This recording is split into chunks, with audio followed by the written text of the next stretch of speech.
So thank you, Jeffrey DeLeo, for the wonderful invitation. Thank you, Jeffrey Sarton, for everything.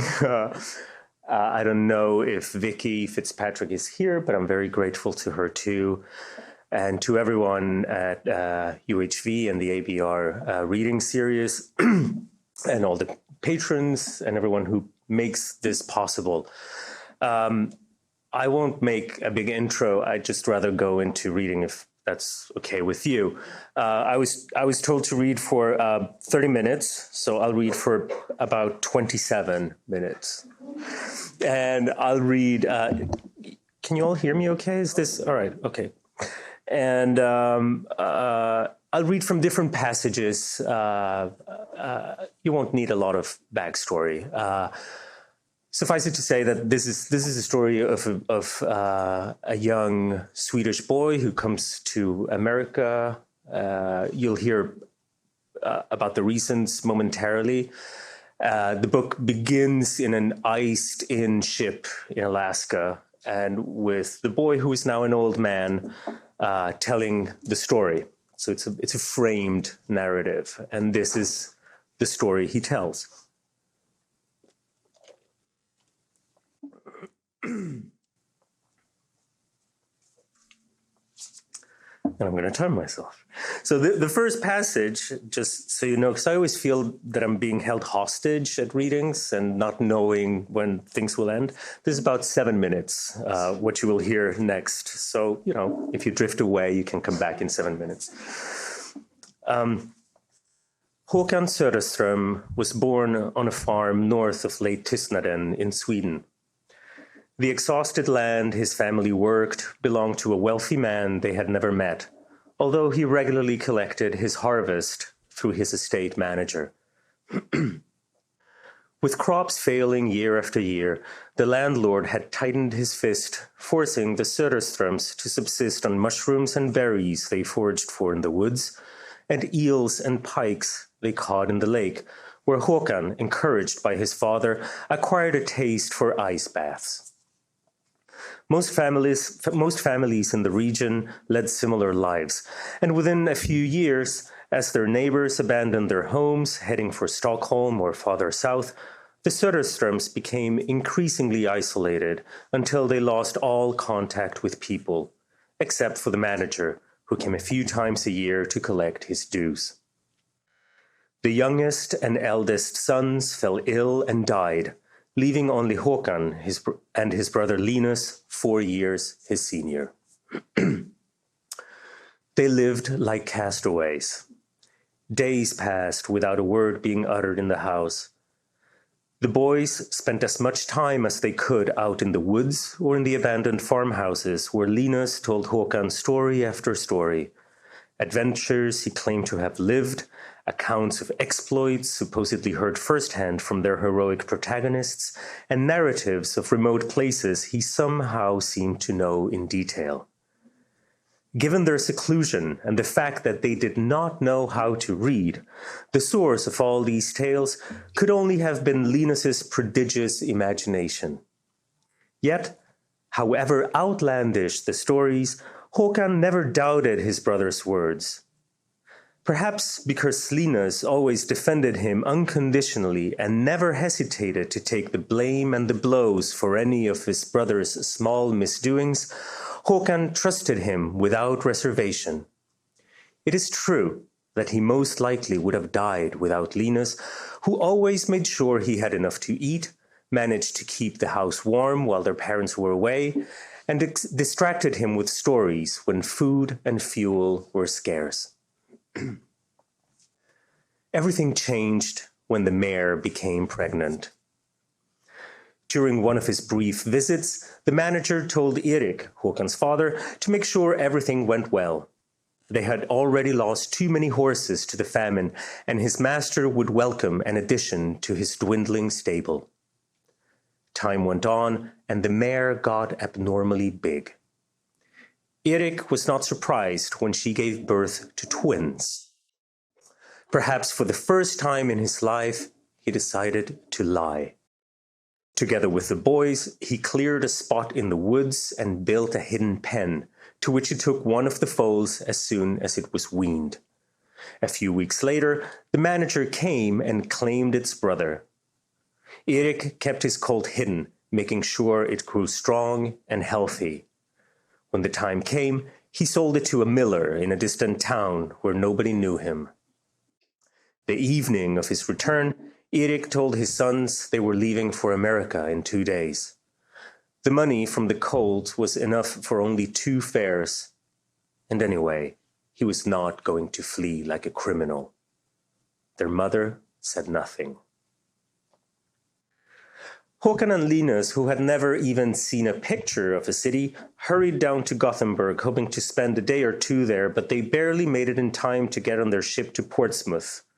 Once on board, they divided up their money in case something happened to one of them. During this leg of the trip, Linus told Håkan everything about the wonders that awaited them in America.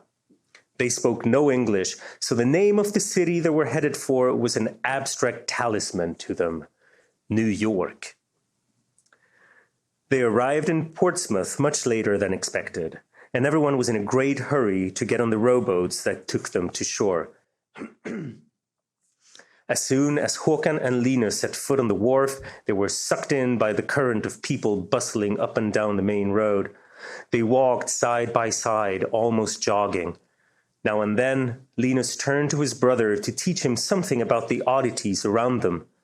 Both of them were trying to take it all in as they looked for their next ship, which was to leave that very afternoon. Merchants, incense, tattoos, wagons, fiddlers, steeples, sailors, sledgehammers, flags, steam, beggars, turbans, goats, mandolin, cranes, jugglers, baskets, sailmakers, billboards, harlots, smokestacks, whistles, organ, weaver, hookahs, peddlers, peppers, puppets, fistfight, cripples, feathers, conjurer, monkeys, soldiers, chestnuts, silk, dancers, cockatoo, preachers, hams, auctions, accordionists, dice, acrobats, belfries, carpets, fruit, clotheslines. Håkan looked to his right, and his brother was gone. They had just passed a group of Chinese seamen having lunch, and Linus had told his brother some facts about their country and its traditions. They had kept walking, gaping and wide-eyed, looking at the scenes around them, and then Håkan had turned to Linus, but he was no longer there. He looked around, backtracked, walked from the curb to the wall, ran forward, and then back to their landing place. The rowboat was gone. He returned to the spot where they had lost each other. He got on a crate, short-breathed and trembling, screamed his brother's name, and looked down at the torrent of people. A salty fizz on his tongue quickly became a numbing tingle that spread over his entire body. Barely able to steady his quaking knees, he rushed to the nearest pier and asked some sailors in a dinghy for New York. The sailors did not understand. After many attempts, he tried America. They got that immediately, but shook their heads. Håkan went pier by pier, asking for America. Finally, after several failures, someone said America back to him and pointed to a rowboat and then to a ship anchored about 3 cable lengths off the shore. Håkan looked into the boat. Linus was not there. Perhaps he had already boarded the ship. A sailor offered Håkan his hand, and he got on. As soon as they got to the ship, someone demanded and took his money and then showed him to a dark corner below deck where, among berths and chests and bundles and barrels, under swinging lanterns hanging from beams and ring bolts, loud clusters of emigrants tried to settle in and claim some small space of the cabbage and stable-smelling steerage as their own for the long trip. He looked for Linus among the silhouettes distorted by the quivering light, making his way through screaming and sleeping babies, laughing and haggard women, and sturdy and weeping men. With increasing despair, he rushed back on deck through waving crowds and busy sailors. The ship was clearing off visitors. The gangplank was removed. He shouted his brother's name. The anchor was lifted. The ship moved. The crowds cheered.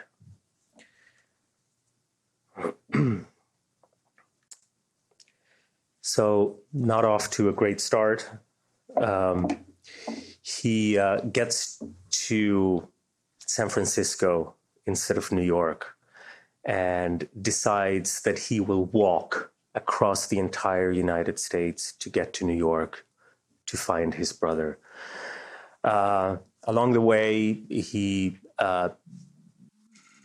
is sort of imprisoned by this mysterious woman who runs a criminal gang and is able to escape and is rescued in the middle of the desert by a naturalist whose name is Lorimer, who is out to prove his very original theory of evolution. This is before Darwin, and he almost gets it right, but not quite.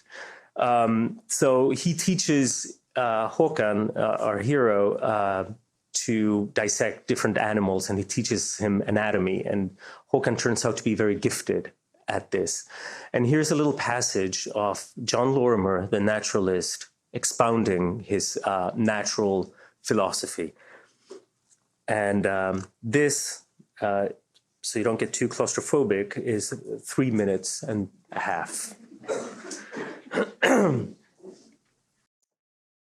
Their small caravan moved on, leaving a trail of slashed birds, dogs, reptiles, and rodents, the animals they've been dissecting. During their lessons, Lorimer often reminded his student that his remarkable talent with the scalpel would amount to nothing if the knife was not held by a loving hand, guided by a truth-seeking eye. The study of nature is a barren enterprise if stones, plants, and animals become frozen under the magnifying glass, Lorimer said. A naturalist should look at the world with warm affection, if not ardent love. The life that the scalpel has ended ought to be honored by a caring, devoted appreciation for that creature's unrepeatable individuality and for the fact that, at the same time, strange as this may seem, this life stands for the entire natural kingdom. Examined with attention, the dissected hair illuminates the parts and properties of all other animals, and by extension, their environment. The hair, like a blade of grass or a piece of coal, is not simply a small fraction of the whole, but contains the whole within itself. This makes us all one. If anything, because we are all made of the same stuff. Our flesh is the debris of dead stars, and this is also true of the apple and its tree, of each hair on the spider's leg, and of the rock rusting on planet Mars. Each minuscule being has spokes radiating out to all of creation. Some of the raindrops falling on the potato plants in your farm back in Sweden were once in a tiger's bladder. From one living thing, the properties of any other may be predicted. Looking at any particle with sufficient care and following the chain that links all things together, we can arrive at the universe. The correspondences are there if the eye is skillful enough to detect them. The guts of the anatomized hair faithfully render the picture of the entire world. And because that hair is everything, it is also us. Having understood and experienced this marvelous congruity, man can no longer examine his surroundings merely as a surface scattered with alien objects and creatures related to him only by their usefulness. The carpenter who can only devise tabletops while walking through the forest. The poet who can only remember his own private sorrows while looking at the falling snow. The naturalist who can only attach a label to every leaf and a pin to every insect. All of them are debasing nature by turning it into a storehouse, a symbol, or a fact. Knowing nature, Lorimer would often say, means learning how to be. And to achieve this, we must listen to the constant sermon of things. Our highest task is to make out the words to better partake in the ecstasy of existence. Håkan had been converted. So that is his awakening. Let's see. How are you doing? Are you okay? Is this, yeah? All right. Okay. So let's see where we are here. Oh, okay. This is one of the weird passages, but not the weirdest because those are too long. So what has happened here is kind of halfway into the novel, Håkan, who is a very gentle man, but also immensely strong, he's virtually a giant, has been forced by circumstance to commit a terrible act of violence. He had to kill, he killed several people to defend other people. But this, guilt is not even enough to describe how he feels about this. He is destroyed, shredded morally, and really can't face other human beings after having done this. In part also because of this awakening, thanks to Lorimer, that you have heard part of. So he just sets off into the plains in hiding. He doesn't want to see anybody. From Lorimer, this is something you need to know for this scene. He got a tincture, a potion, a sedative, a very, very, very strong sedative, which plays a role in this scene.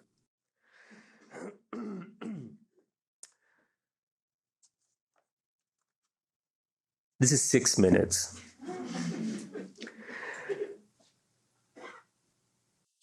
Because he did not wish to see other people, he decided to travel east along a parallel line a few days south of the trail and ride up only when his supplies ran out. But he did not stay this course for long.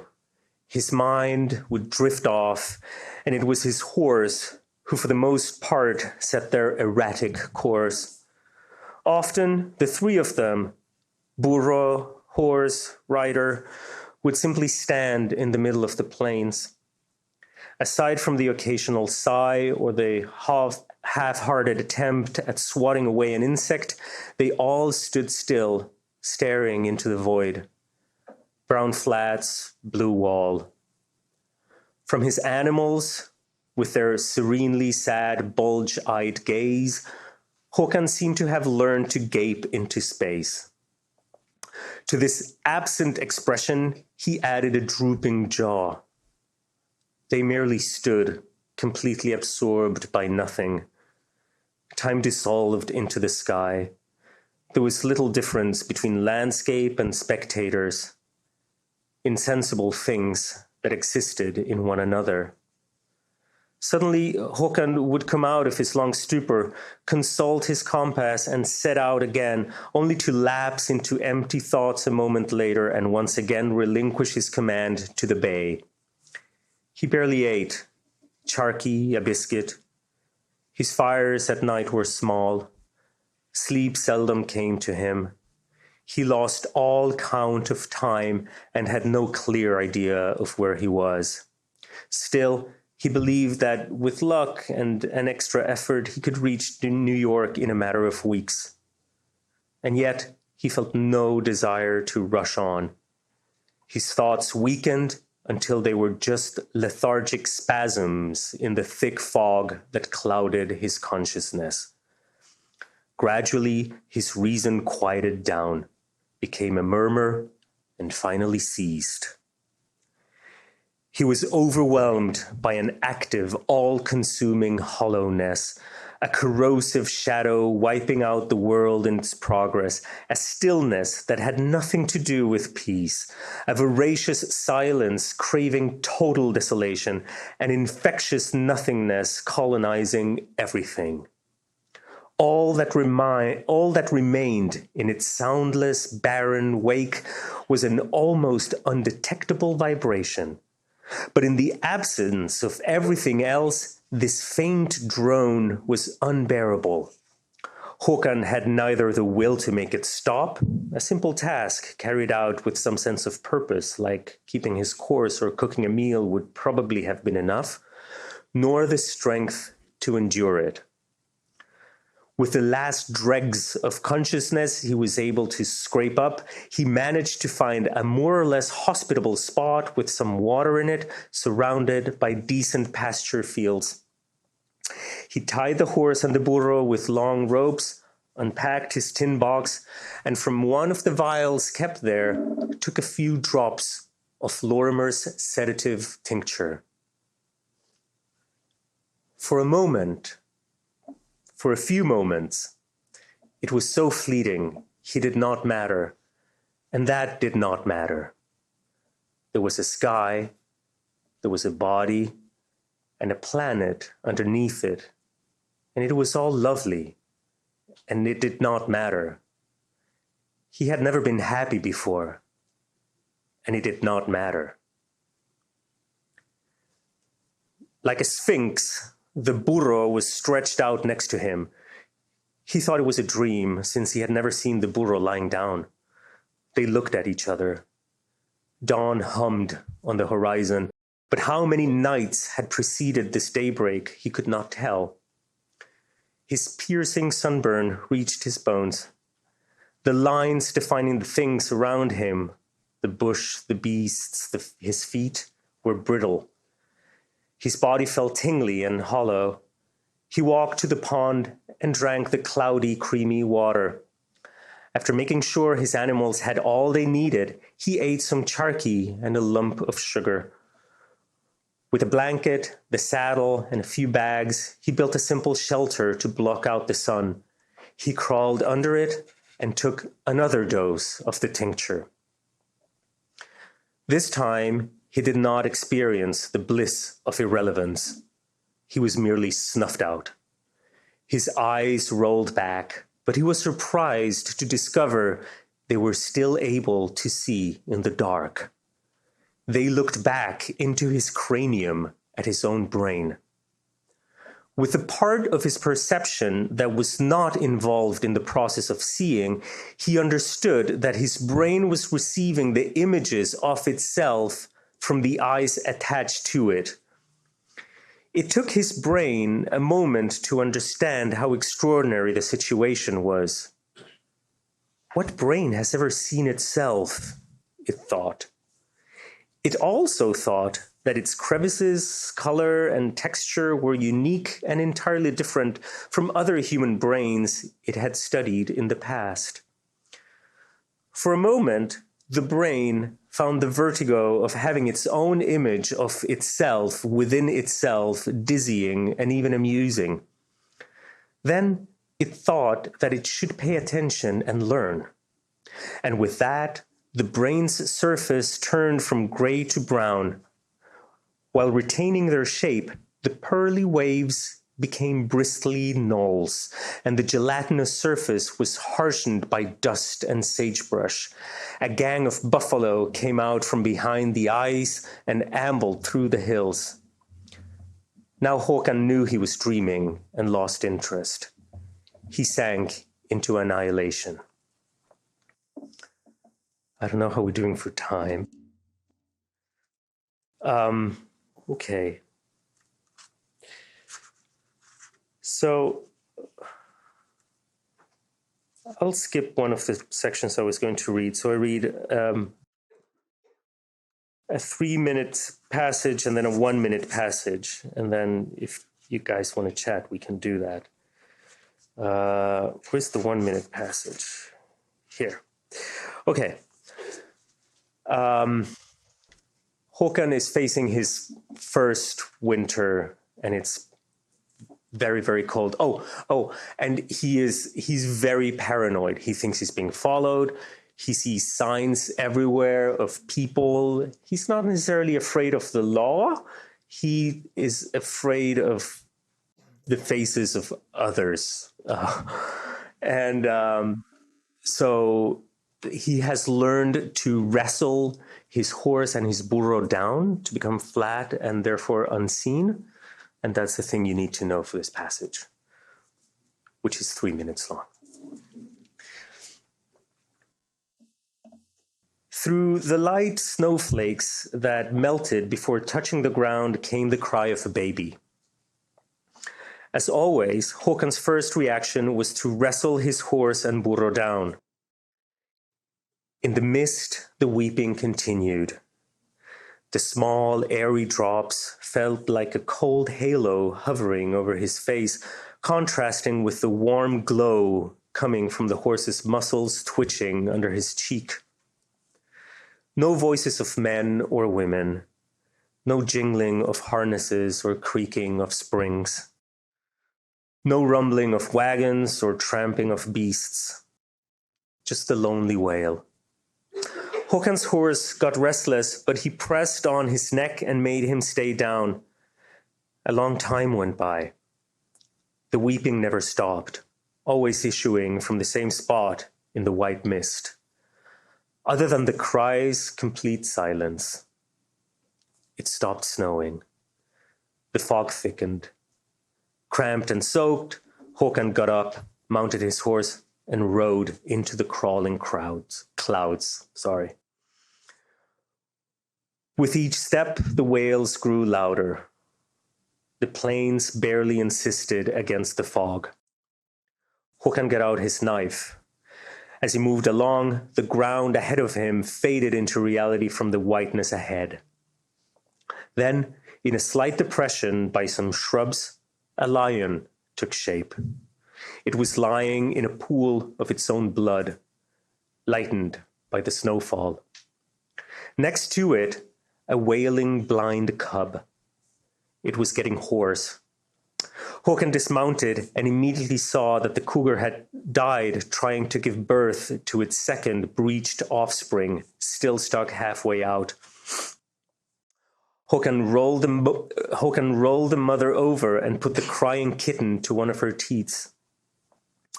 From its outstretched hind legs to its head, the lion was taller than Håkan. The cub nursed greedily. After a few moments, realizing that nothing came out, it started crying again.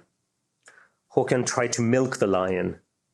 Then he went through his provisions and offered the kitten everything he had: charqui, sugar water, dried meat from different animals, oats, bacon, and moistened biscuits. Håkan now heard rage in the cub's desperate cries. He made a cut into his own forearm and put the kitten's snout to the blood, but it would not taste it. Håkan looked into the crying mouth and saw the ribbed vault of the palate, the sharp little teeth, and the white scales on the pink tongue. He smelled the clean breath coming from the empty stomach. Then he looked into the creature's watery eyes and wrung its neck. Mother and cub were skinned.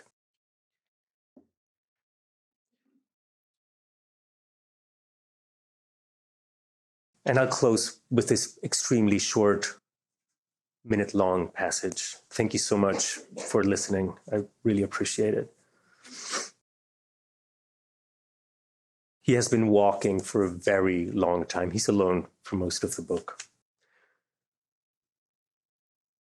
He crossed deserts and forded rivers, climbed mountains and traversed plains.